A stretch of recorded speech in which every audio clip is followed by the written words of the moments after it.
olá, salve, salve, muito bom dia. Estamos aqui, ó, para mais uma edição da nossa revista radiofônica, o Morning Show entrando no ar.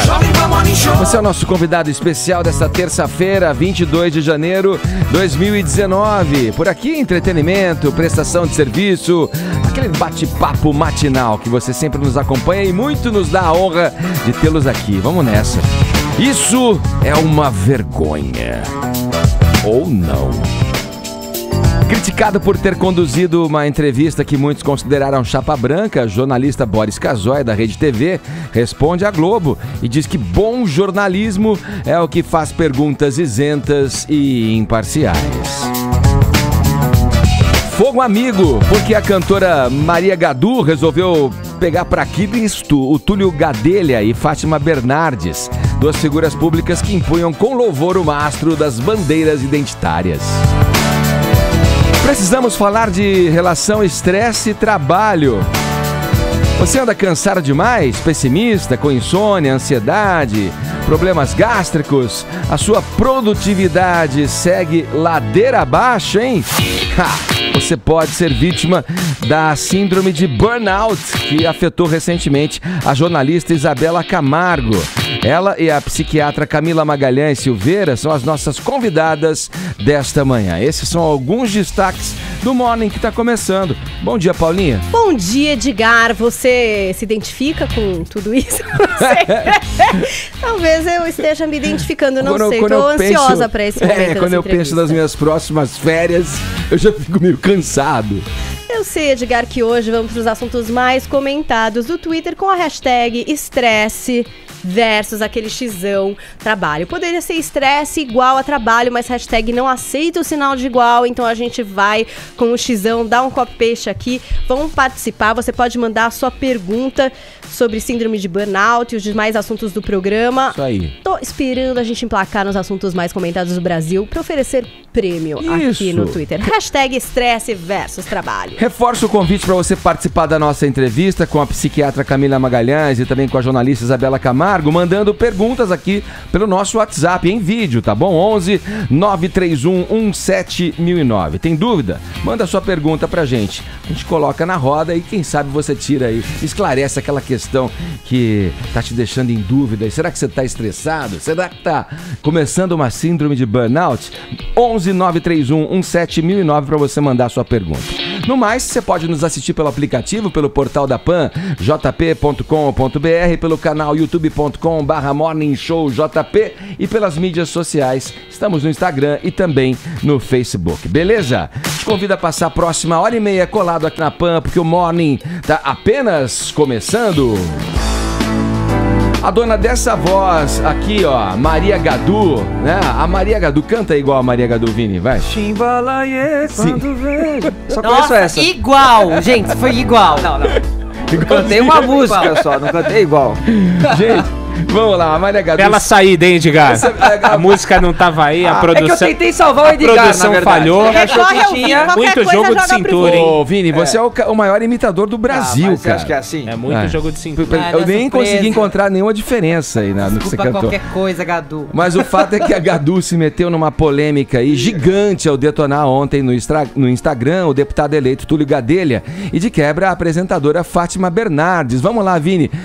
Conta aí, vamos começar por onde, hein? Fica quente esse programa, hein? Veja você, Edgar, que nem aqueles que tentam seguir na risca, né, as regras do politicamente correto, conseguem, né, com exatidão passar aí pelo rigoroso manual, né? Porque tem gente que realmente acaba forçando a amizade, né? Como a cantora Maria Gadu. Mas daqui a pouco a gente vai ver até a resposta que ela deu aí sobre o que ela comentou no post do Túlio Gadelha, que além de namorado da Fátima Bernardes, também é agora deputado federal. Ele foi eleito pelo PDT, Edgar. Nós vamos mostrar.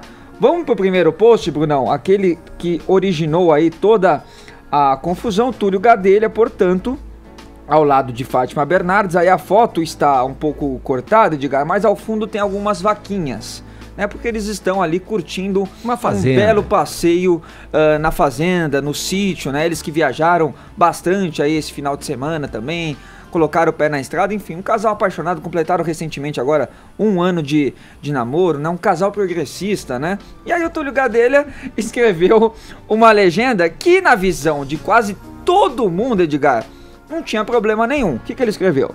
Namorada boa é aquela que tá contigo até na hora de ordenhar a vaquinha. Hashtag eu e ela, hashtag no sítio. Olha só, bonitinho, né? Romântico, ostentando fofo, um belo sorriso o casal ali. Ostentando um belo sorriso, a Fátima feliz da vida. Só que não para a Maria Gadu, que foi ao Instagram e respondeu o seguinte para o Túlio Gadelha. 2 casos graves de machismo, senhor Túlio Gadelha. É o tribunal da internet. Namorada boa é namorada que não se condiciona a especificismo algum. Não existe essa coisa de namorada boa é aqui, blá, blá, blá, blá, blá. E segundo, vaca é feminino. E mexer nas tetas também te coloca numa situação delicada. Sem contar as condições e abusos cruéis.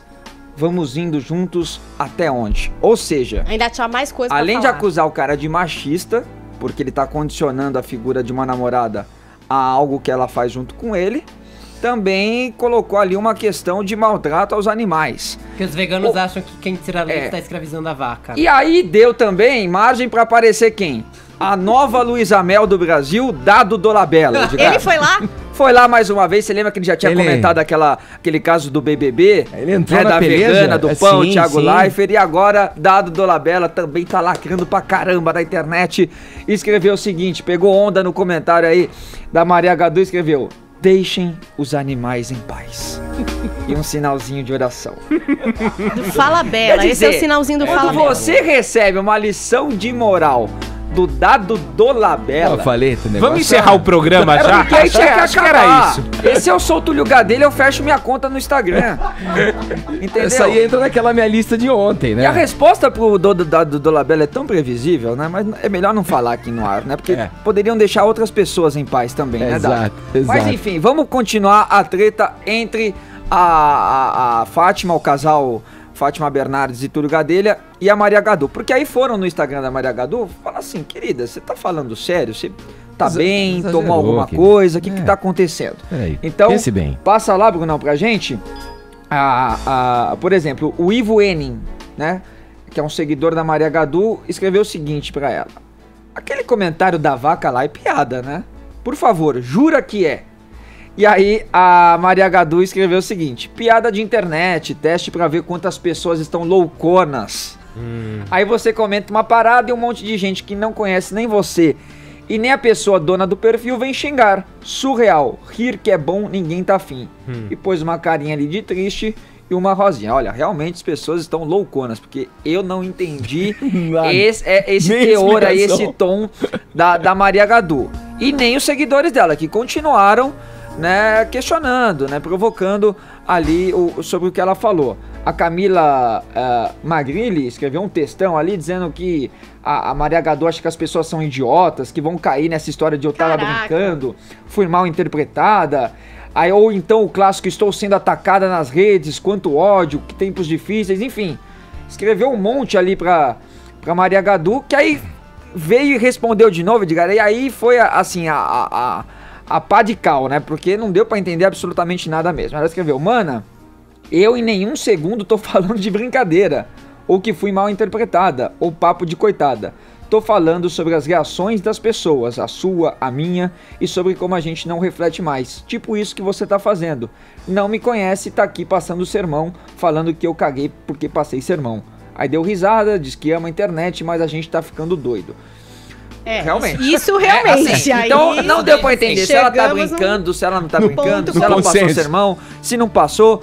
Eu sei que o final da história é maravilhoso, Edgar, porque foi uma resposta da própria Fátima Bernardes, que colocou mais uma foto feliz, alegre do casal e escreveu: namorado bom é aquele que ri com você porque concorda que a gente só leva da vida os momentos felizes que vivemos. Salve o respeito e a leveza da alma nas redes e fora delas.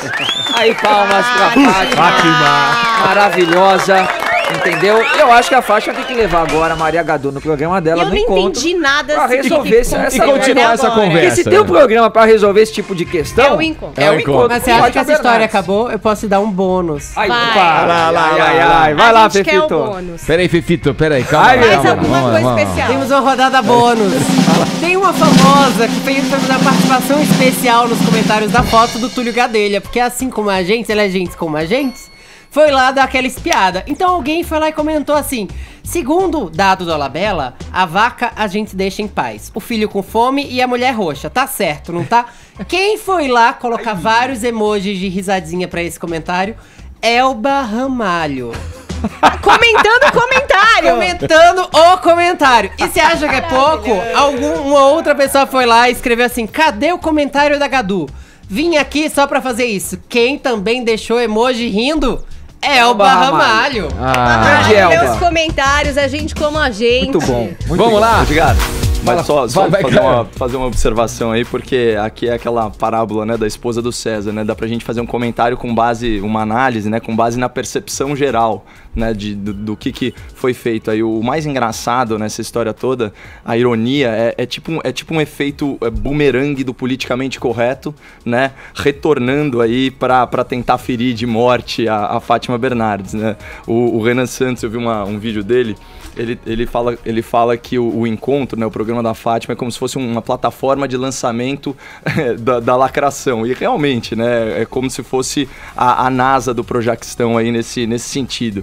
E quando eu tava tentando entender a lógica, se é que existe por trás desse comentário da Gadu, e inclusive conversando com amigas feministas, eu percebi que o caso grave de machismo, né, essa hipérbole do machismo, é no uso da expressão namorada boa, que tá no tweet dela, que em tese é uma expressão politicamente incorreta. Eu concordo com o Vini, acho que o cara tentou seguir o manual do politicamente correto, então ele fez uma foto num lugar raiz, um elogio à mulher empoderada, usou até um diminutivo carinhoso para falar dos nossos amigos mamíferos e tal.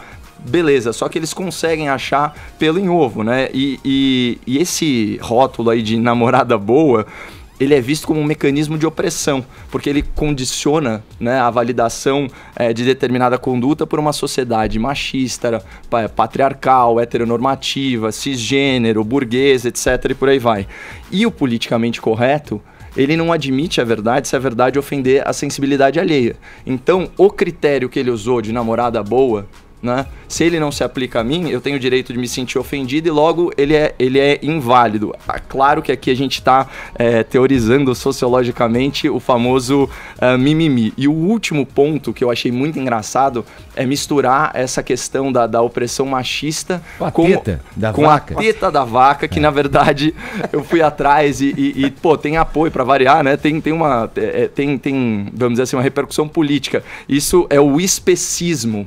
Ela usa aqui no tweet falando o seguinte, ó: namorada boa é aquela que não se condiciona a especificismo algum. Especificismo não existe no português, tá? Seria ou especificidade, né, que é a qualidade daquilo que é específico, né, uma particularidade, ou se ela quis dizer especismo, aí sim que é um pouco o que o Fefito trouxe, que é a discriminação em função da espécie, Edgar. É você atribuir diferentes direitos com base na espécie a qual aquela criatura pertence e, portanto, por uma pessoa não adepta ao especismo, homens e vacas teriam direitos similares, né? Então ignora completamente a cadeia alimentar e faz todos nós parecermos monstros morais. Agora, o mais importante, que é a última resposta da Fátima, que foi muito boa. Eu fico me perguntando o que leva uma pessoa a sair do seu estado natural de inércia social para ir num lugar promover a discórdia, né? Da onde que vem esse apreço pela desarmonia, pelo caos, pela intriga? Nossa, inteiro nas redes sociais, Caio, mas nesse caso específico é uma forçação de barra absurda. Isso é uma foto bonita, com uma declaração de amor, assim. E eu achei bonitinho. Ela falou, né? Salve o respeito e a leveza da alma nas redes e fora delas. Me lembrou do tweet da Bolsonaro preferida da Paulinha, que disse: sua profissão é muito feia. Da Michelle, sua profissão é muito feia, cuidadora de vida alheia. É O tão resumo da bonita a ópera, foto, se for hein? fazer piada, põe RSRS no fim. É mais Você vê. fácil, menos polêmica. Você vê, dá pra Mas até agora eu tirar... não entendi Boa, nada, Fefi. basicamente. Dá pra tirar tratado de tudo, né? nem a Maria Aliás, Gadu esse entendeu. papo continua agora no nosso próxima nota aqui. É o seguinte, passou de 1 milhão o número de internautas que deram unlike, ou seja, reprovaram o vídeo da nova propaganda da Gillette intitulado We Believe. Nós acreditamos em português.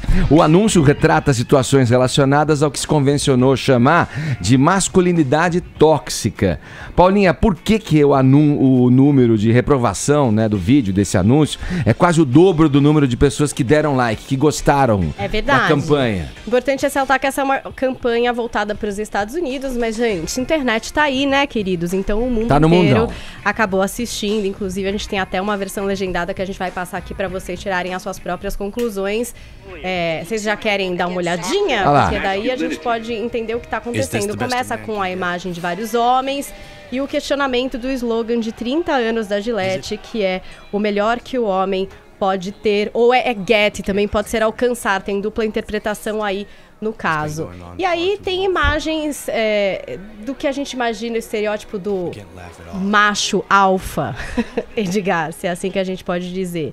Então, situações de mansplaining, por exemplo, então a menina dizendo alguma coisa e o cara, olha, o que ela tá querendo dizer e tentando explicar. Pais no churrasco dizendo a frase já famosa, né? Garotos serão garotos e tal. E aí eles fazem referência ao movimento Me Too. Então as denúncias que aconteceram com o movimento Me Too, os homens ouvindo essas denúncias, né? Internalizando isso. E aí no filme a gente tem a figura do Terry Crews, que foi um dos atores que fez também coro à voz das mulheres, dizendo que os homens também deveriam se responsabilizar pela ação dos outros homens e tomar atitudes em relação a isso. E aí a gente vê cenas de dramatização onde homens mudam a sua atitude, por exemplo, param com momentos de violência, empoderam suas filhas, dão um toque no outro cara que vai dar uma chavecada errada numa mulher na rua, param uma situação de briga entre dois outros meninos. Então rompem com essa história de garotos serão garotos e dão um exemplo diferente para essas crianças, que serão os homens de amanhã. Então fecha-se aí a propaganda com por que os meninos de hoje serão os homens de amanhã. As pessoas não entenderam, então como é que foi isso? Não, a gente vai ter um grande debate aqui, mas claramente muitas pessoas não gostaram da propaganda porque a gente Ou tem se um volume aí de identificaram dislikes. com os pais Se sentiram antigos. atacados. Eu acho que tem muita gente que se sentiu atacado, como assim, pô, nós homens então somos os escrotões, né? Nós somos os responsáveis por tudo que há de ruim aí que acontece. Então teve gente Sim. que escreveu isso ali nos comentários, que disse isso na internet, que se propôs a boicotar a Gillette. Outras pessoas também, Edgar, trataram do seguinte: a Gillette não é uma marca exatamente super protetiva das mulheres, né? É uma marca que não se posicionou nunca dessa forma, é uma novidade pra marca, né? É uma marca que falava muito de virilidade masculina, então sempre aquele cara sarado, Sim, o jogador verdade. de futebol, o cara masculino, né? O macho alfa, sempre ali na posição de espelhamento para o que o consumidor quer alcançar. Então, pela primeira vez, também fez uma abordagem diferente. E muita gente acha que isso é o quê?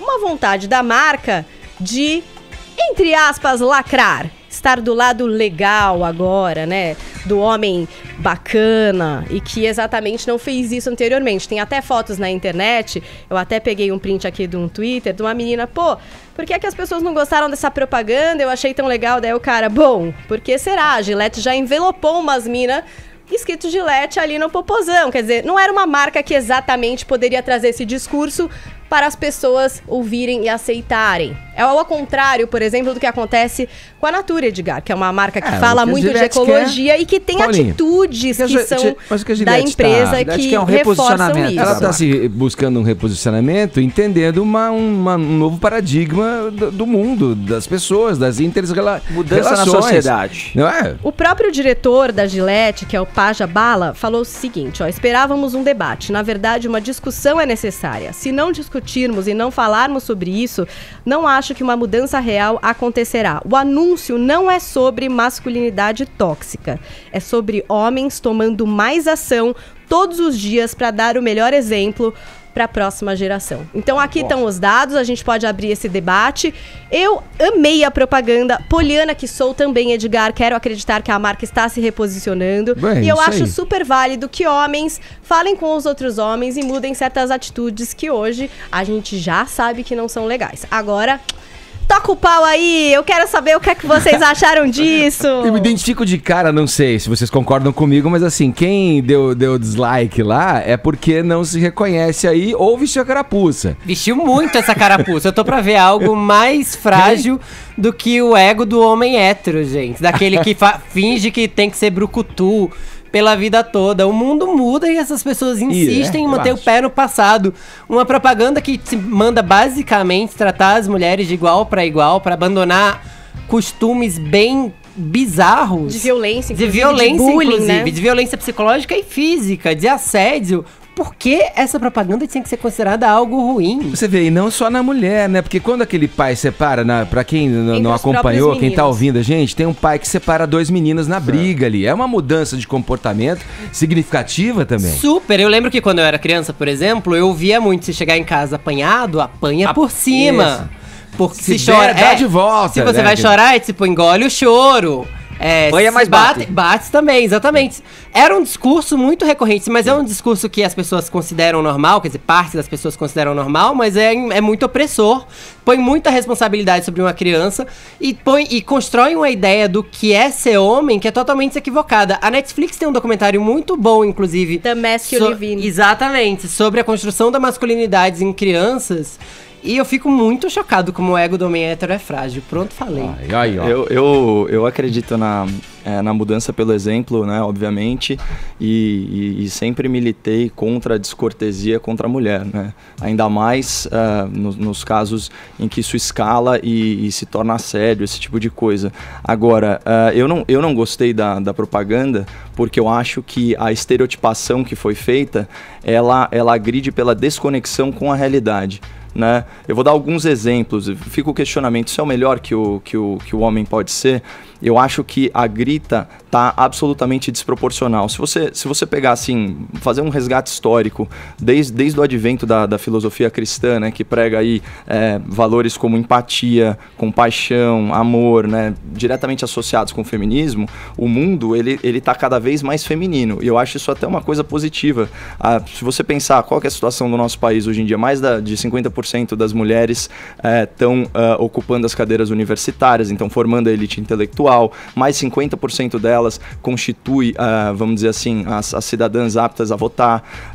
80%, mais de 80% do poder de decisão de compra cabe à mulher, então ela controla, assim, de certa forma, até o mercado. E eu acho que essa histeria, esse tipo de histeria, não ajuda a causa naquilo que realmente importa. Então, isso vai desde condições salariais até, essencialmente, o direito à tranquilidade doméstica e o de ser respeitada enquanto Mas a mulher. propaganda, né? ela não mostra exatamente essa transformação? Cara? Não, na verdade, ela caracteriza o homem como o quê? Como um predador, e um predador em potencial. É esse estereótipo. E tem outros estereótipos da cultura do politicamente relacionados, Edgar. Eu fiz alguma contagem, olha só que interessante. Tem 3 casos de, vamos dizer assim, de assédio, certo? E olha só o que acontece. No primeiro, resgatando aí uma cena dos anos 80, você tem um homem caucasiano apalpando a nádega de uma faxineira ou de uma empregada doméstica afrodescendente. Olha só, num segundo momento, você tem um adolescente aí de besterol americano falando smile, sweetie, que seria alguma coisa assim, e o sorriso, chuchu, seria alguma coisa equivalente a isso, né? As meninas de biquíni, o cara sendo muito desconfortável, vem um homem afrodescendente e fala: pô, cara, para com isso, come on. Aí você tem um terceiro momento, olha que louco isso, olha a insistência da mensagem subliminar, até superliminar nesse caso. Passa uma menina bonita, aí o cara já se anima pra ir falar com ela, aí nisso vem um cara afrodescendente de novo e fala: not cool, man, not cool. Tipo, pô, isso não é legal. Então, assim, dá pra ver que existe aí uma forçação de barra. Tem vários outros elementos nesse... Mas tem 2 nesse... outros caras que não são negros e que também apartam uma briga de bullying, o outro pai que também divide uma outra briga na rua. Não, é que a gente vê que, vamos dizer assim, o mau caratismo caucasiano hiper representado, vamos dizer assim, sabe? É o privilégio representado. mas eu discordo de você numa coisa. Pra mim, o homem é um predador em potencial. Basta a gente ver o grande número de casos de estupro, de casos de abuso, de assédio, até mesmo de violência física, a maior parte de homens. Então o homem em si, em sua natureza, é um predador, especialmente o homem que tá cercado de privilégios. É que o estupro, ele pressupõe a existência do falo. Tipo, isso é intrínseco ao tipo penal. Mas, Caio, eu acho que... Na verdade, a gente tem casos de mulheres que abusaram de crianças e etc. Então muitos consideram o estupro também. Quando você considera uma relação sexual. Mas o que eu tô querendo te dizer é que homens cercados de privilégio, se não param pra ponderar acerca desses privilégios e usam apenas sua masculinidade, eles são predadores em potencial, sim. Não, mas isso você não pode rotular, mas você não pode rotular as pessoas dessa forma. E a maioria desses somos homens, todos homicidas, somos todos homicidas em potencial, estelionatários em potencial, corruptos em potencial. Caio, mas então todo mundo é vítima social. Caio, que isso? A pessoa não pode se identificar com a segunda parte do vídeo? Não, é que a gente tá fazendo uma crítica à obra, né? Não, tudo bem, mas a obra inclui uma segunda parte de exemplos muito positivos, também performados por homens, e que você pode se identificar com essa segunda parte e pensar assim, poxa, é isso, pô, é verdade, olha esse exemplo que eu dou, eu sou assim. E isso pode ser bom, e eu quero ser esse exemplo pro meu filho. É que na separação da briga, por exemplo... com a primeira e falando, caramba, isso não é legal mesmo. Não era legal, olha como era meio feio. Mas aqui olha a separação da briga, por exemplo, das crianças brigando, é o que tá passando agora. Na primeira parte do comercial, você tem as crianças brigando, 3 pais falam boys will be boys, ou seja, rapazes serão rapazes, e aí você tem mais de 15 homens enfileirados na frente de uma grelha, ou seja, uma associação subliminar com onivorismo. Olha que louco. E eles Maria Gadu? E eles lá em stand-by, a questão racial foi trazida à baila, e você tem eles lá de braços cruzados, vendo os meninos se digladiarem. Que pai que em sã consciência deixa os moleques se estapearem? E existe uma desconexão. Talvez não com um a pai realidade. igual a você, Caio, que estudou e tal, mas números provam que a gente ainda não tá vivendo no mundo ideal, 15 entendeu? pais enfileirados, não vai ser um depois de 2 minutos de briga, Caio, que vai se manifestar. Eu sei, você tá querendo dizer que ali não há uma discrepância, mas um comercial que quer mostrar alguma coisa que é provada por números, nem todo mundo é super legal. Infelizmente, ainda existe esse negócio do macho alfa e tal, tanto que existe nesse documentário de 2015 de milhares de educadores dizendo que, infelizmente, ainda é difícil para os meninos chorar e assumir aí posturas que são levadas ali como femininas. E é muito louco que é a única categoria de pessoas, quando você fala de mulheres, sei lá, vou usar um exemplo aqui, se você diz que uma mulher é... aspas, piranha, algumas delas, a maioria delas chega e fala, a gente é mesmo, somos donas do nosso corpo, fazemos o que quiser. Hoje, se você chama, hoje, sim, nesse momento do mundo. Se a gente fala algo semelhante de homossexuais, eles pensam no grupo oprimido e dizem assim, sim, somos bichas, sim. E tudo mais. Quando a gente fala pra homem hétero, a primeira coisa que o homem hétero fala é, mas nem todo homem. É a única categoria de pessoas que se ofende, em vez de refletir dentro da própria comunidade e dizer isso aqui tá errado, não, eles se defendem. É uma coisa meio louca. Peraí, deixa eu dizer, eu sou exceção à regra então, porque eu não me ofendi, achei uma boa peça publicitária acima de tudo, achei que ela trata de uma realidade mesmo, que acompanha a nossa sociedade de muito tempo, uma sociedade paternalista, e que se resolve ali com as mudanças de paradigma que a própria peça publicitária... Agora, Caio, faz um favor pra mim? Claro. Você troca uma ideia com aquela tua prima progressista e amanhã a gente termina esse bate-papo. Ela é minha cunhada. Cunhada raiz, tem um negócio bonito que foi falado na propaganda, que é: os meninos que hoje observam serão os homens de amanhã. Os meninos de hoje são criados como predadores sexuais em potencial, tendo uma profunda aversão à dor psicológica. Lembrando que superação do sofrimento, além de ser um exercício para a alma, forma caráter. E, finalmente, são crianças que estão tendo a sua liberdade de expressão tolhida, porque se os fatos ofendem, eles devem ser omitidos. Então, assim, realmente, os meninos são criados hoje em dia, eles são acuados, covardes e resignados. É péssimo. Vou em frente, hein? Vamos seguir. Pelo amor de Deus. Que saudade dessa música. Depois dessa, cara, vamos a Brasília. Nessa segunda-feira, o ex-atleta Fábio Guerra confirmou ter pago cerca de R$100 mil em espécie ao senador eleito Flávio Bolsonaro. O dinheiro teria sido usado para quitar a parte da compra de um imóvel na Zona Sul do Rio de Janeiro. De acordo com Guerra, os valores foram repassados a Flávio entre junho e julho de 2017, quando o COAF apontou depósitos suspeitos na conta do filho do atual presidente da República. A declaração corrobora a versão dada pelo senador eleito em entrevistas da Record e a Rede TV no domingo. Nossos olhos e ouvidos na capital federal, Zé Maria Trindade entra em ação.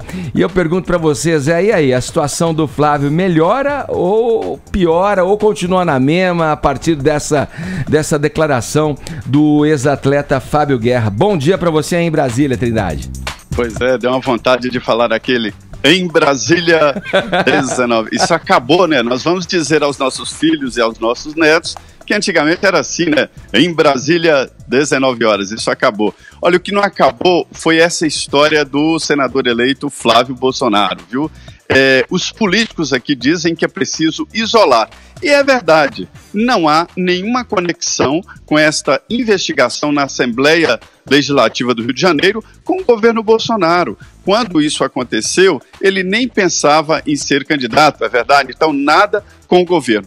Essa é a estratégia montada pelo cerne ali do governo e também pelos políticos apoiadores do presidente Jair Bolsonaro. Agora, o que fica muito claro aí é de que, matematicamente, explica em parte. Há ali uma desconexão entre os depósitos e a data, né, da venda do apartamento. E mostra também que política dá muito dinheiro.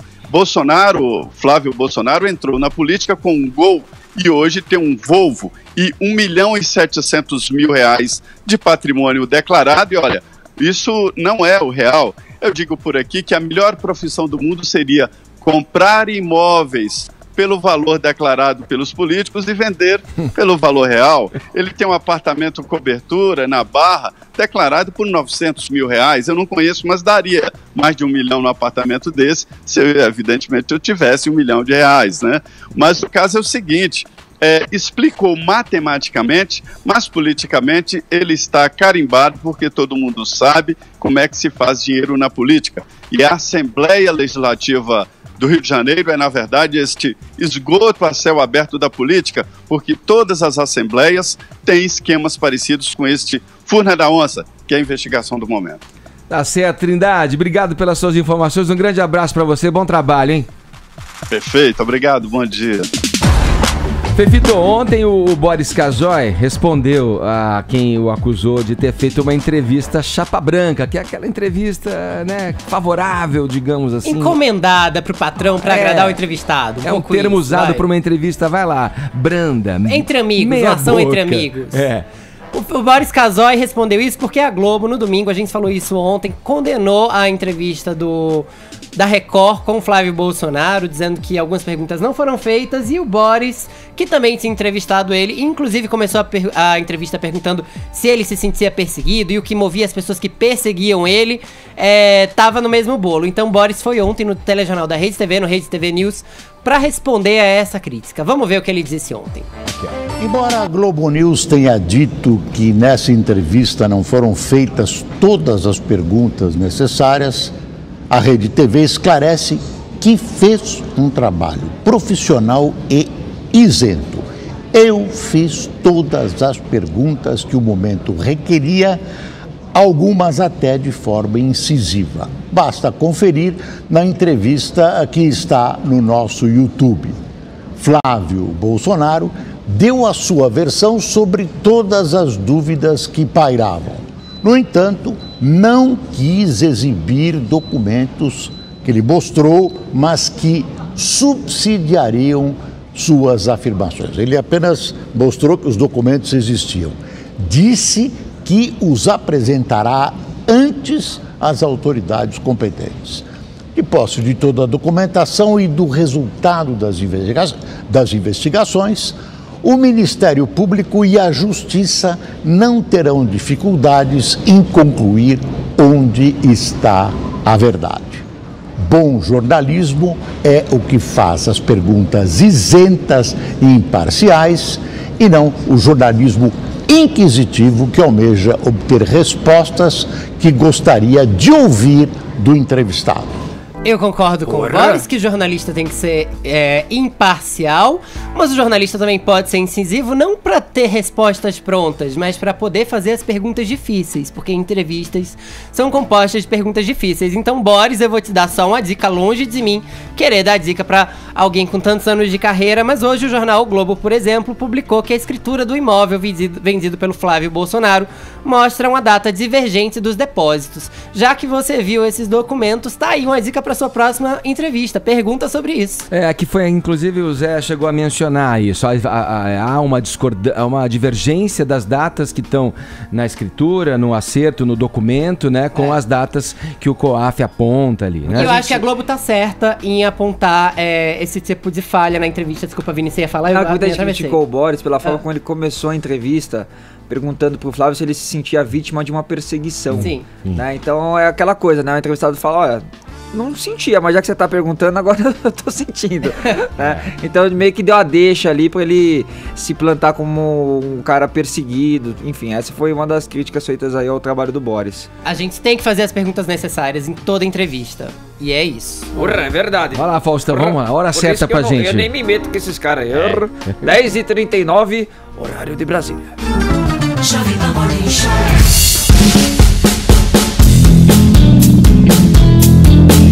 Olha, a nossa hashtag aí tá dando o que falar, hein? Está funcionando, que é uma beleza. Hashtag estresse versus trabalho. Você pode participar com a sua pergunta. Eu já tô separando algumas aqui.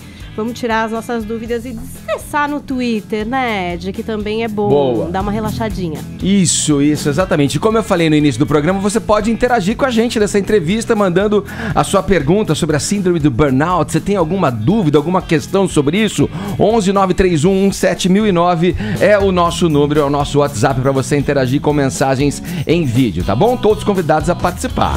Vamos lá. Olha, o trabalho, como se diz, dignifica o homem, mas pode ser uma armadilha. É muito importante observar como o corpo responde à rotina, à pressão, ao desgaste físico, às relações interpessoais, às poucas horas de sono. Em determinado momento, e isso não foi fácil, a jornalista Isabela Camargo percebeu que as coisas não estavam indo bem com ela. Em meados de 2017, a profissional, que passou a maior parte dos seus 6 anos de TV Globo trabalhando a partir da madrugada, foi diagnosticada com a síndrome de burnout. Também conhecida como a síndrome do esgotamento profissional, a condição foi descrita pela primeira vez em 1974 pelo psicólogo norte-americano Herbert Freudenberger. Burnout vem dos termos em inglês burn, queima, e out, que se refere a algo exterior, aí no caso, o trabalho. Isabela, antes de mais nada, seja bem-vinda a este programinha de rádio. Muito bom ter você aqui para falar da tua situação, da tua condição, que eu tenho certeza pode ajudar e muito os ouvintes que estão nos ouvindo. Seja bem-vinda, viu? Muito obrigada, Edgar. Bom dia para você, bom dia a todos que estão aqui no estúdio, que estão nos acompanhando no YouTube, no Instagram, no Facebook, no Twitter, enfim, os nossos amigos reais e virtuais também. Obrigado, um beijo para todos. É muito bom estar de volta, né? Eu trabalhei aqui na Jovem Pan no início deste século. Olha aí. Né? No programa chamado Na Balada, né? Que eu falava aí sobre os entretenimentos da noite de São Paulo. Gostaria de dizer que sou uma das fundadoras do Na Balada aqui na Rádio Jovem Pan. Paulinha, tá vendo? Depois a gente precisa falar sobre isso. Repórter de campo. Olha, e então é muito bom voltar, muito bom poder falar sobre isso e dizer que todas as vezes que eu saía do meu trabalho eu ouvia o Morning Show com muita alegria. Honra. Vocês formam um time incrível. Então eu tenho certeza que sim, através de vocês nós vamos acessar muitas pessoas que estão desesperadas, Edgar, para entender o que é a síndrome, por que ela está sendo jogada debaixo do tapete há tanto tempo. Essa descrição que você disse, né, sobre esse médico que definiu na década de 70, ela é mais recente, mas desde 1869, se você colocar no Google o termo neurastenia, você tem relatos disso. Foi definido pelo médico George Miller. Se você lê o que era neurastenia em 1869, você vai entender que aquilo já era o burnout. Sim. Detalhe, Thomas Edison desenvolveu a lâmpada popular, como a gente conhece, 10 anos depois. Olha isso. Então a gente não está falando de uma síndrome só deste momento. A gente está falando de um problema que está sendo modificado, jogado debaixo do tapete. Sabe quando faz de conta que não está acontecendo? Há mais de um século. Para nos ajudar a entender essa questão, está com a gente também, nos acompanhando nessa entrevista, a psiquiatra Camila Magalhães Silveira, pesquisadora do do Núcleo de Epidemiologia Psiquiátrica do Instituto de Psiquiatria da USP. Bom dia, doutora. É um prazer recebê-la aqui mais uma vez. Eu gostaria de começar essa conversa aqui para que os ouvintes tenham a clareza, né? Primeiro, de uma explicação do que seria, né? Bem didaticamente, o burnout, propriamente dito, e como a classe médica vem reagindo e recebendo o número cada vez maior de casos que chegam. Muito bem, o burnout, então, ele é uma condição ocupacional, mais do que um transtorno mental, ele é uma condição relacionada ao ambiente de trabalho, que, como ela disse, foi descrita em 74 e entrou para o Código Internacional de Doenças, né, na sua 10ª versão. E o que isso significa? Né, são pessoas que elas têm um estresse, um esgotamento importante, emocional, físico, decorrente de uma série de condições que ela vivencia no ambiente de trabalho. Muitas horas trabalhadas, muito estresse, muita insônia. E aí ela passa a apresentar sintomas. Então, por exemplo, ela passa a apresentar um sintoma de fadiga, de angústia, de mal-estar. Quando sabe que ela vai para o trabalho, ela já começa a ter, muitas vezes, sintomas físicos, taquicardia, agonia. Durante a noite, ela fica tentando ali ruminar uma série de dificuldades e questões que ela tem no trabalho. Ela, por mais que ela tente descansar, muitas vezes ela não consegue. O teu histórico, o teu diagnóstico, como foi feito, Isabela? Você percebeu como que tinha alguma coisa estranha? Edgar, é curioso que isso que a doutora está dizendo é o mais perceptível, porque existem outras coisas que você só vai perceber nos exames laboratoriais. Estou falando do cortisol, que é o hormônio do estresse. Tá? O máximo, por exemplo, para nós mulheres, eu e Paulinha, o máximo é 18. O meu estava 31.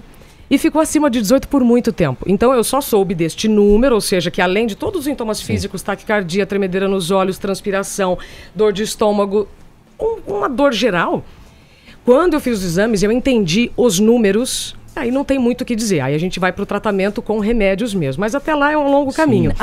Desculpa. Pode falar, doutora. Não, porque isso que você está dizendo é importante. Pode até ser que a pessoa não tenha alteração, mas ela está num nível de estresse tão persistente e grande, e o cortisol é o hormônio do estresse, que ela passa a sentir aquela taquicardia, hipertensão, sintomas de mal-estar, é da parte física.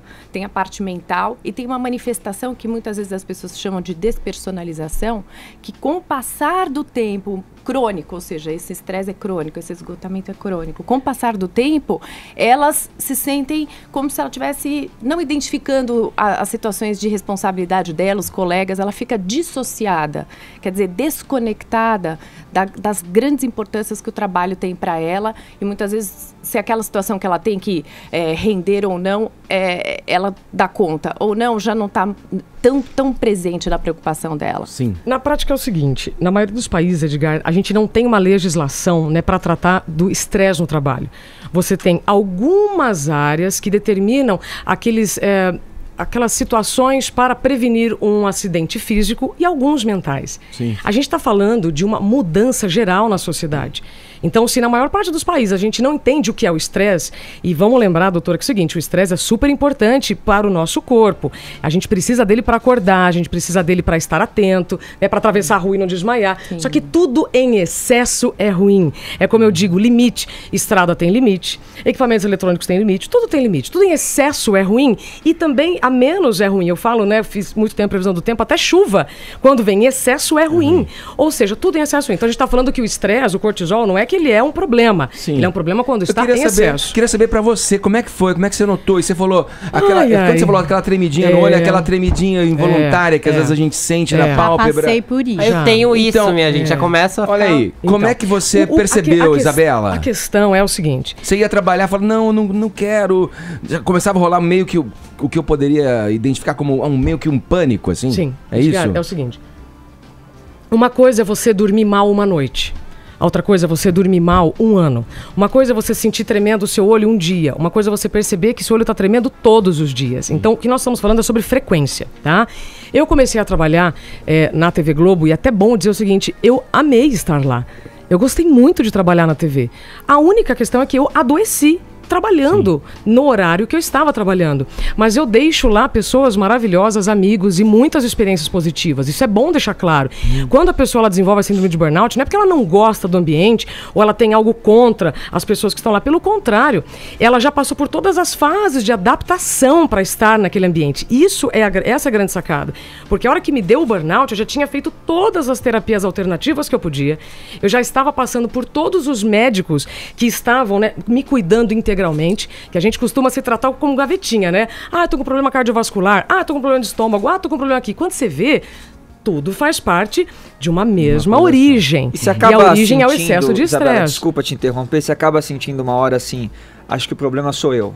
Acho que eu tô me sentindo incapaz. Claro, até porque você tá vendo outras pessoas que estão fazendo as mesmas coisas sem expressar, pelo menos, né? Porque a gente também tá falando de uma coisa, Edgar, que as pessoas não comentam, tá? Então, vamos lá. Debaixo dessa maquiagem tem uma olheira, tem manchas na pele. Então, você vai mascarando os seus sintomas por muito tempo. Isso é uma questão. Você está vendo o seu colega do lado entrando de madrugada, tá certo? E ele tá aparentemente normal. Só que aí, no fundo, se você se aprofundar, você vai ver que não é bem assim. Eu e a doutora somos mulheres. Somos iguais, doutora? Nós temos biologias diferentes. É aquela história, tem gente que prefere dormir mais cedo, tem gente que prefere dormir mais tarde, porque funciona melhor, tá certo? Então não é que eu não aguentei trabalhar de madrugada, isso é uma questão muito importante, até porque eu sempre honrei, sabe? O pessoal da portaria que tá de madrugada, os frentistas dos postos, os médicos, os enfermeiros, tem uma galera que trabalha de madrugada, não é exclusividade minha, sabe? Você falou da Globo, então vamos aproveitar e falar da Globo. Você acha que as empresas estão preparadas para lidar com pessoas com síndrome de burnout, identificar isso como uma doença a ponto de dar uma licença? E eu queria saber se você se sentiu desamparada ao ser demitida da Globo. Ao mesmo tempo, também queria checar uma informação, como jornalista. Já faço esse pacotão de perguntas pra você se sentir à vontade. É verdade que a sua demissão tem mais a ver com você ter feito outros trabalhos fora durante a síndrome de burnout, coisas nas redes sociais e tudo mais, do que com a síndrome em si? Só pra gente já poder esclarecer essa história da sua saída de lá. Ótima, obrigada pela pergunta. Vamos lá. Depois de 6 anos e meio trabalhando, tá, na madrugada, então acordando às 2 da manhã, trabalhando até às 9h10 e finais de semana, 12, 13 horas aos sábados, fazendo 5 jornais. Então a gente está falando de uma situação, não sei se vocês sabem, mas o estresse vem da engenharia. Os engenheiros estressam uma ponte para saber quanto de peso vai aguentar, né? Então o estresse é isso, é o limite do que você vai aguentar. E aí, depois de muitos anos trabalhando na madrugada, e eu disse, procurando essas alternativas, qual foi a minha intenção? Bom, eu preciso achar uma maneira de mudar o meu estilo de vida. Para mudar meu estilo de vida, eu preciso arrumar uma outra forma de viver. Mas, por enquanto, isso é o que eu tenho e tá lindo. Eu tive um insight de escrever um livro, tá? Que ele ainda vai ser publicado este ano, que fala sobre as percepções do tempo. Se o tempo está mais acelerado, o tempo cronológico, ou se nós estamos mais acelerados, tá? Isso foi ratificado, tá? Por todos os chefes. Não é que eu estava produzindo um livro escondido e por isso estava trabalhando mais. Agora vem cá. Ninguém consegue trabalhar demais e estar ao vivo, você sabe, Edgar, vocês sabem, estando com os pinos batendo. Então, o meu corpo ele foi mostrando aos poucos, tá? Respondendo a sua pergunta, o estopim, a gota d'água. Então, quando você me fala sobre trabalhos paralelos, o que eu fazia paralelamente? Eu sou madrinha de uma associação de balé de cegos. Então, eu sou madrinha da Companhia Balé de Cegos. Eventualmente, eu estava com elas, apresentando elas. Isso uma vez por mês. Tá? Eu estava escrevendo um livro com o aval do Ali Camel, Cristina Piacentini, Mariano Boni, o Schroeder, ou seja, todo mundo sabia que eu estava também investindo a minha energia para entregar para quem está, né, nos acompanhando uma resposta que todo mundo quer saber. O que está acontecendo com o tempo? Tá? Porque a gente está mais estressado, mais acelerado, mais doente e tudo mais. Muito bem. Isso eu estava fazendo nas minhas horas de folga, nos finais de semana. E aí eu cheguei a me perguntar assim, será que eu estou trabalhando demais? Aí eu pensava, como é que os pais de família que estudam, fazem faculdade e conseguem sobreviver? Isabela, então não tá nada de errado comigo. É curioso ouvir você falando isso, porque você estava tentando resolver um problema de ocupação em excesso, se ocupando mais, se eu entendi ou não? Não se ocupando mais. Eu estava usando o meu tempo livre. Ao invés de descansar, eu estava me aprofundando num assunto para trazer para as pessoas, para a sociedade, uma resposta que todo mundo está aflito em saber. Sim. E aí o universo vem e me dá a síndrome de burnout, que é a doença desse tempo. Eu não posso dizer que a Globo me desamparou. Como eu disse, eu amei trabalhar lá. Eu devo muito, inclusive, à TV, as experiências que eu tive. Mas eu voltei de licença médica e fui dispensada. Isso, quem tiver dúvida, é só buscar, né, uma questão, um acompanhamento jurídico ou realmente do próprio psiquiatra, que o psiquiatra vai explicar, tá? Se isso é um desamparo ou não. Eu posso dizer que eu me senti muito triste, porque eu não imaginava que isso aconteceria. E o outro trabalho que eu fiz, que eu já sei o que você está pensando, eu leio mentes, tá? Rapidamente, é a questão do... Enquanto eu estava de licença médica, eu participei de um evento aqui em São Paulo chamado Desacelera SP, que fala justamente para as pessoas desacelerarem, dormirem melhor para não terem burnout. Foi uma contribuição.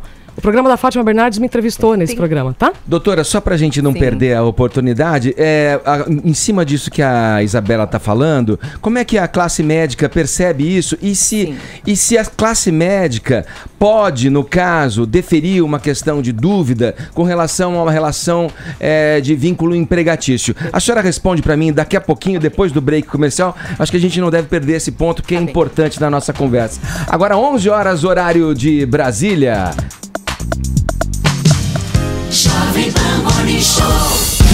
Seguindo com o Morning Show dessa terça-feira, a gente está tendo uma conversa aqui muito interessante com a jornalista Isabela Camargo, ela que foi diagnosticada com a síndrome de burnout, e com a doutora Camila Magalhães Silveira, psiquiatra também, ajudando a elucidar as nossas questões, as nossas dúvidas a respeito dessa síndrome. É muito mais comum e muito mais presente aqui pela conversa com a Isabela do que a gente imagina, né?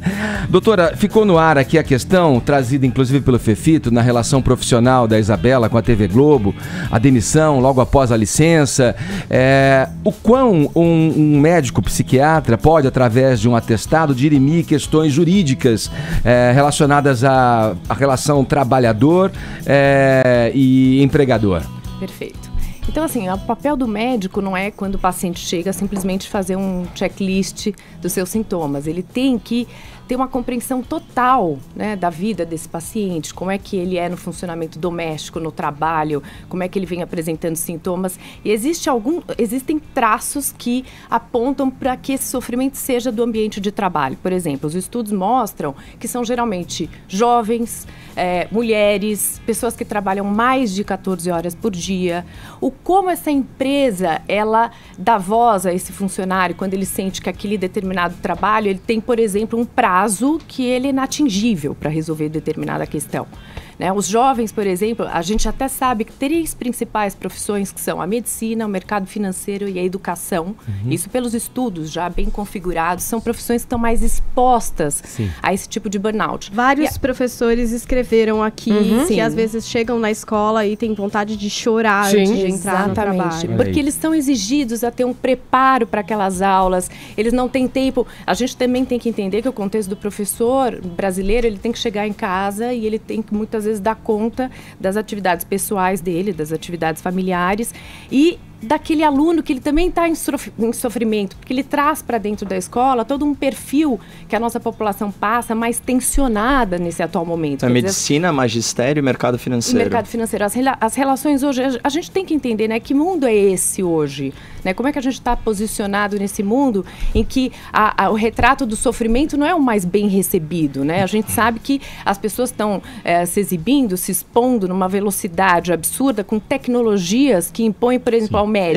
Esse era o meu questionamento. Se, por exemplo, a natureza pública, né, da ocupação da Isa, de certa forma não contribui. Porque, assim, uma coisa é você ter o seu trabalho de escritório, outra coisa é você estar sob escrutínio popular o tempo todo. Né? Você não pode falhar ao vivo. Junta as duas coisas. E tem também, ela fala uma coisa da privação do sono. Para a psiquiatria, por exemplo, a privação do sono é algo que, per se, sozinha, isolada, já pode levar o indivíduo a uma série de condições de saúde mental. Então, a gente tem que levar isso em consideração. Quando o burnout, quer dizer, passa a apresentar, quando a pessoa exposta a esse quadro começa a ficar verdadeiramente deprimida, desconectada e abandonando seus principais interesses de vida, esse é um momento já mais grave desse curso crônico do trabalho, né? E o que precisa? As empresas hoje estão revendo a empatia que ela deve ter com o seu funcionário, né? Ao contrário dessa lei do silêncio, é pedido que as pessoas agora comecem a sim falar, né? Eu tenho um paciente que veio ao consultório recentemente, novinho, 22 anos, rendendo pra caramba, e ele me disse, olha, eu tenho que trabalhar noites para eu terminar essa auditoria.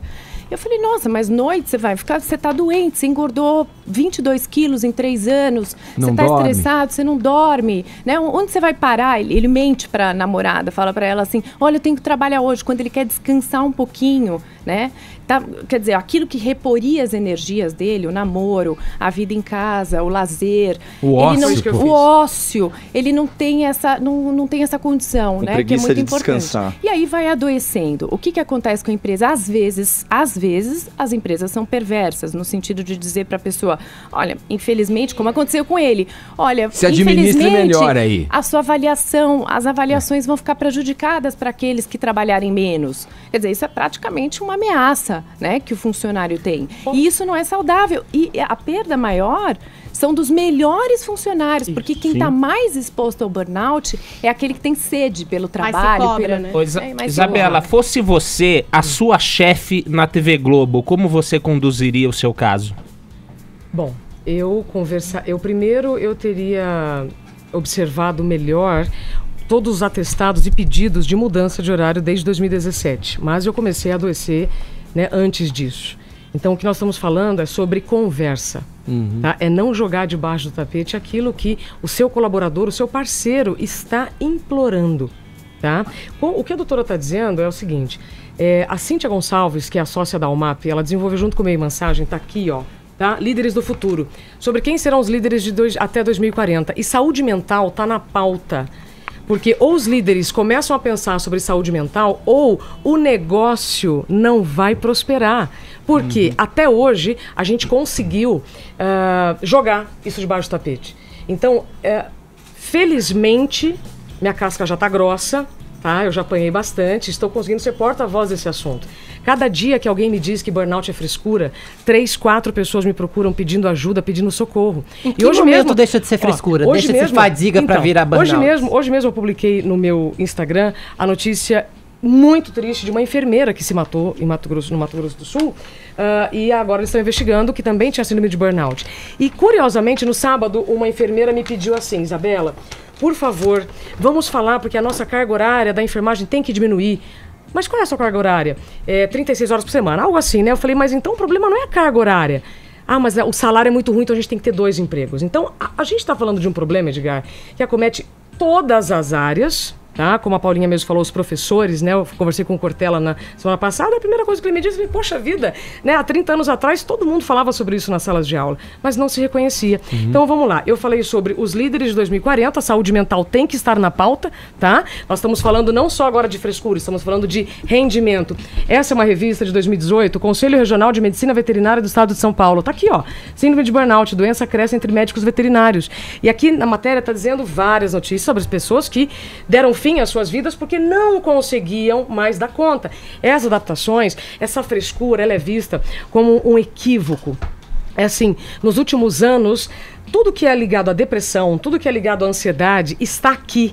É mais fácil você falar de um braço quebrado do que você falar de um problema neuronal. Mas, Isabela, em que momento deixa de ser uma fadiga então, e a gente se diagnostica como burnout? Precisa ter alguém de fora para te dizer, tipo, isso é burnout? Com certeza. Inclusive, rapidamente vou passar para a doutora, é o seguinte, muita gente pergunta, eu tô com a dúvida se eu procuro psicólogo, psiquiatra, o que eu faço? Vá num psicólogo ou num psiquiatra, mas vá, não fique com dúvida, mas eu não sei se isso, aquilo, mas vá procurar ajuda. Rapidamente, esse livro aqui, ó, Uma Breve História da Humanidade, Sapiens, agora nós vamos entender fazendo uma linha do tempo.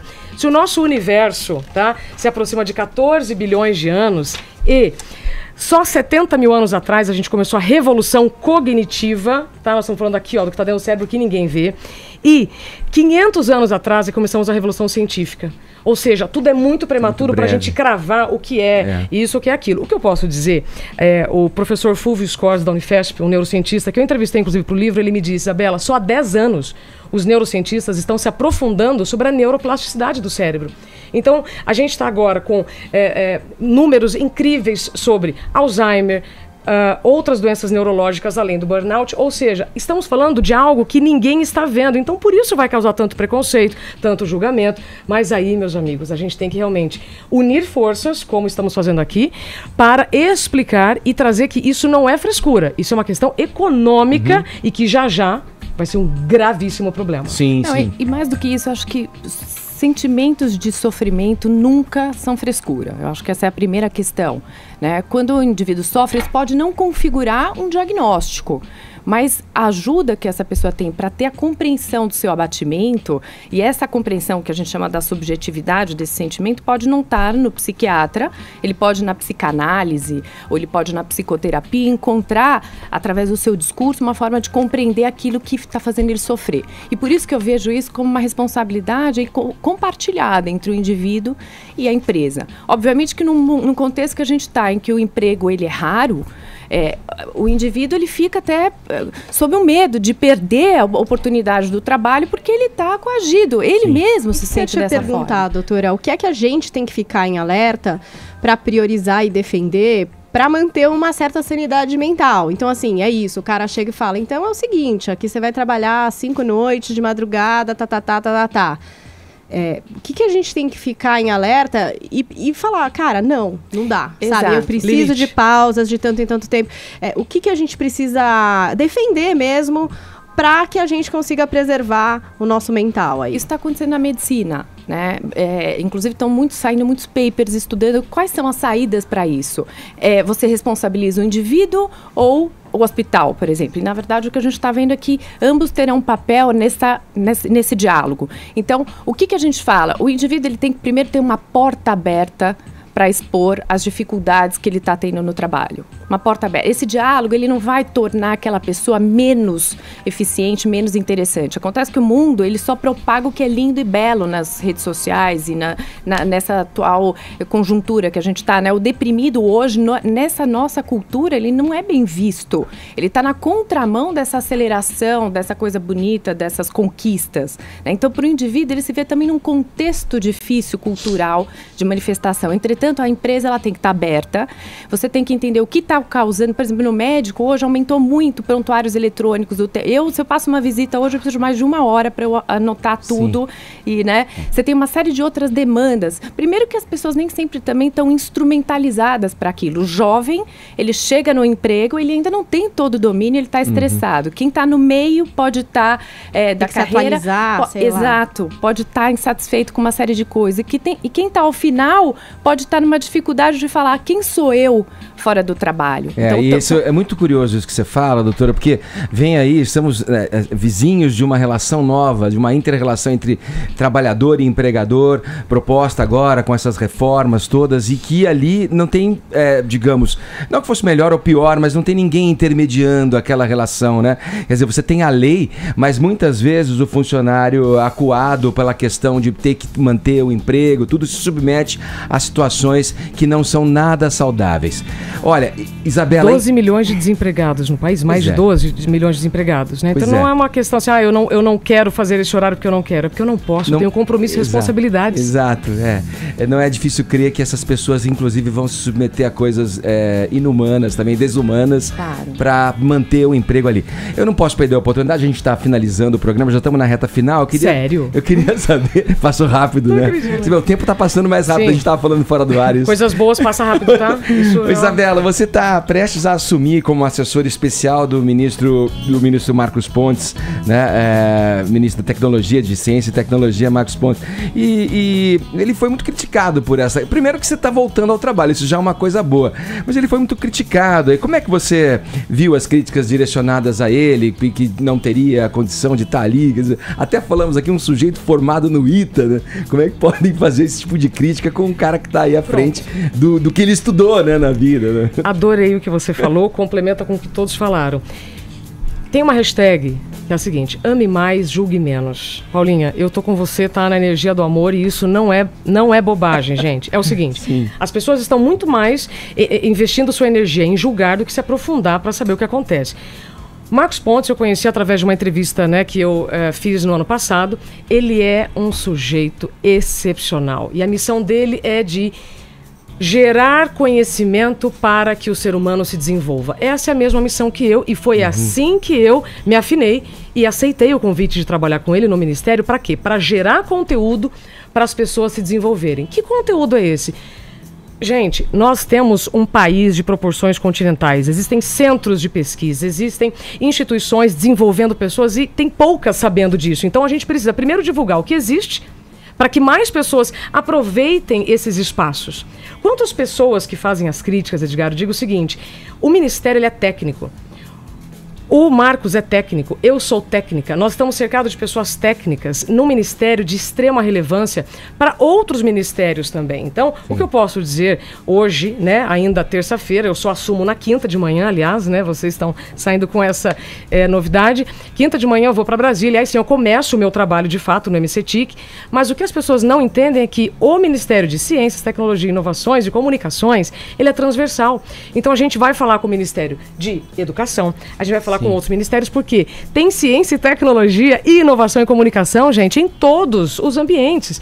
Então, assim, quem fez as críticas a ele, eu sugiro que se informe melhor.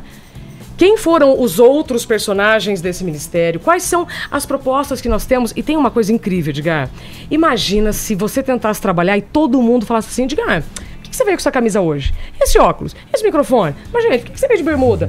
Você está tentando trabalhar e está todo mundo querendo criticar coisas subjetivas demais. Vamos olhar para o principal. Qual é a nossa missão? Eu e ele, e toda a equipe do MCTIC, gerar conhecimento através da comunicação para que o ser humano se desenvolva. Tá certo? Perfeito. Pronto. Eu queria agradecer a presença da jornalista Isabela Camargo aqui com a gente no Morning Show, também da psiquiatra Camila Magalhães Silveira, conversando com a gente sobre a síndrome de burnout nessa manhã de terça-feira. Obrigado, sorte pra você. Saúde! Para nós, saúde mental para todos, gratidão pelo espaço. Obrigado, doutora. Eu que agradeço. Obrigado. Agora 11h22, horário de Brasília. O apresentador José Luiz da Atena se pronunciou ontem ao vivo em seu programa a respeito da acusação de assédio sexual, da qual é alvo. Vini, vamos lá para os detalhes desse caso aí.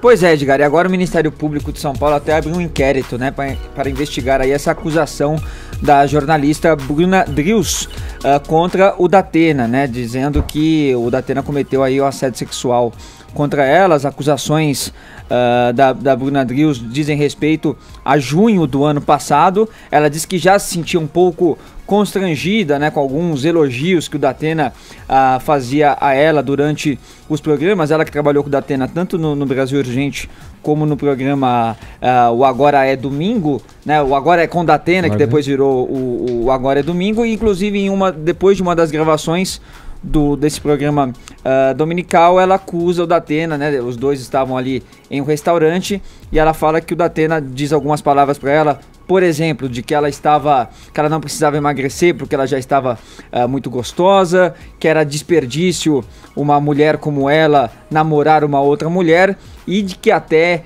ele teria falado que ele se masturbava pensando nela. Então, acusações fortes aí da Bruna Drius. O Datena, na semana passada, a acusação veio na quinta-feira à tarde. Na sexta ele não apresentou o Brasil Urgente, mas o Fefito trouxe com exclusividade que não foi uma punição no caso, porque já tem esse revezamento dele com o filho. Mas teve ali, né, uma reunião da Bandeirantes para decidir o que se fazia ou não com o Datena no ar. Fato é que ontem ele voltou ao programa, ao Brasil Urgente, e falou sobre o assunto, Edgar. Disse que está muito chateado, que está muito triste, mas que vai continuar o trabalho dele e que a verdade vai aparecer. Vamos ouvir.